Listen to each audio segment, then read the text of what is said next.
What's up mga kabruda? So, kung mapapansin nyo, medyo mamutla at bugto ang mata ko ngayon. May kukwento ako dyan about sa nangyari sa akin nung Monday, August 6, 2024.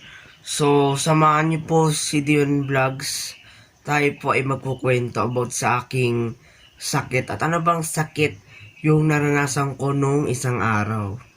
Wala na po tumpik-tumpik pa, magsimula na tayo. Nung August 6, nag-post po ako noon sa Facebook, nag-status po ako noon. So, ikukwento ko na lang po sa inyo yon para madalian. Nung mga 12:45 p.m., inatake po si Dion Vlogs ng asthma.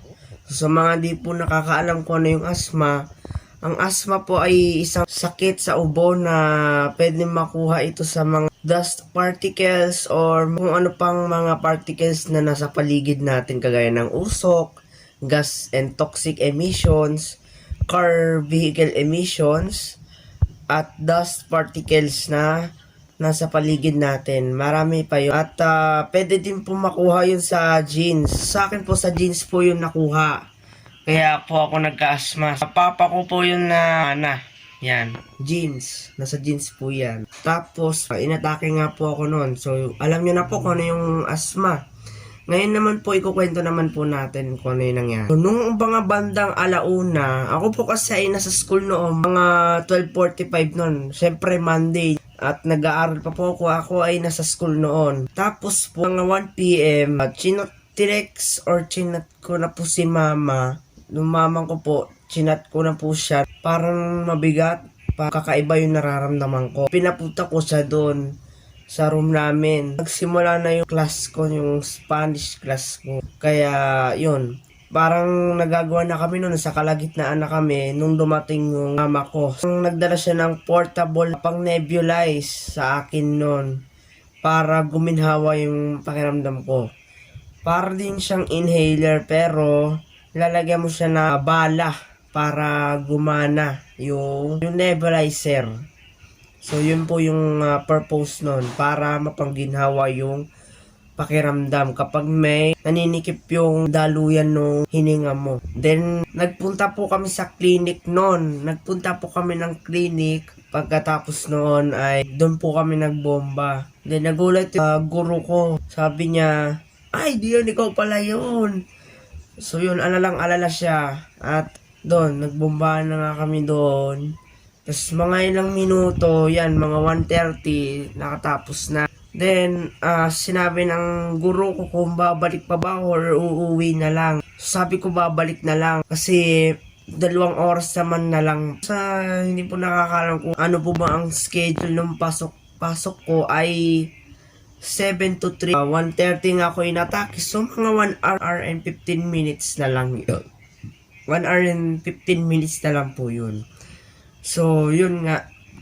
Bumalik na po ako sa room noon. Then, nung mga 2:30 p.m. or 2 p.m., nagsimula na po mamugto ang mata ko. Hindi ko na po masyado madila yung mata ko. Pero wala pa po masyado nakakapansin nun. Parang dito pa lang po kakaiba. Parang dito lang po nag-close yung mata ko. And mga 2:30 p.m., science time po namin, bigla na po namugto yung mata ko. Parang kakaiba na pakiramdam ko.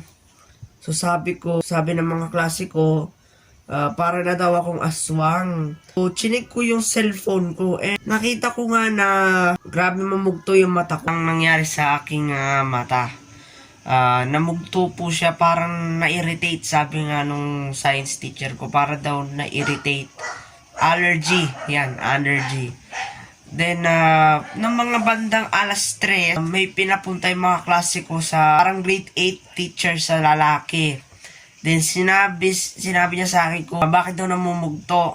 Sabi ko, hindi ko po alam. Sabi niya, parang part daw siya na asthma, na mag-irita talaga yung mata. Kaya nag-agayon po ako. Inuna na po akong pinaalis noon dahil hindi naman po ako cleaner noon. Kaya ako po ay inuna pagpaliban na. Kasi uwian na po namin noon. Then, nagpasundo na po ako kay mama. Hindi ko na po masyado madilat. Nagduluhan na, marami na nakatingin sa akin. Ayun ko pa naman sila para indicates ini-indicate ko sila na nakakadilat pa na kasi nung isa kong katropa ko dati nagkagayon din. Namugto din yung mata, na-irritate. Pero wala siyang asma. Ewan ko kung may asma or wala. Kasi ubos siya ng ubo eh. Yun nga. So, yun nga ang nangyari. No? So, after ng isang araw, ako po ay magaling na. So, hindi po ako nakapasok kagahapon at hanggang ngayon di pa rin po ako nakapasok. So, sana po ay may naalam po kayo about sa aking sakit. Patuloy lang po ako nagpapagaling. Sana po ay nagustuhan niyo po itong content ko. Grateful soon po sa akin. Paki-like po para ako'y gumaling. 1 like equals 1 heal. So, nagpapasalamat po ako kay Lord tsaka sa aking mama. Umalalay sa akin at nag-alaga po sa akin. At salamat din kay Lord dahil sinagot niya yung dasal ko na pagalingin at paginhawain ng aking pakiramdam. Bago nga pala tayo magtapos, wag kalimutang mag-subscribe sa aking channel. Pakihit na rin po yung notification bell para po ma-notify po kayo kapag may bago po akong content na ilalabas. So maraming salamat po and God bless po sa inyong lahat. Patuloy na po akong magpapagaling. At maraming salamat po sa oras nyo at oras ko rin po. God bless po sa inyo lahat.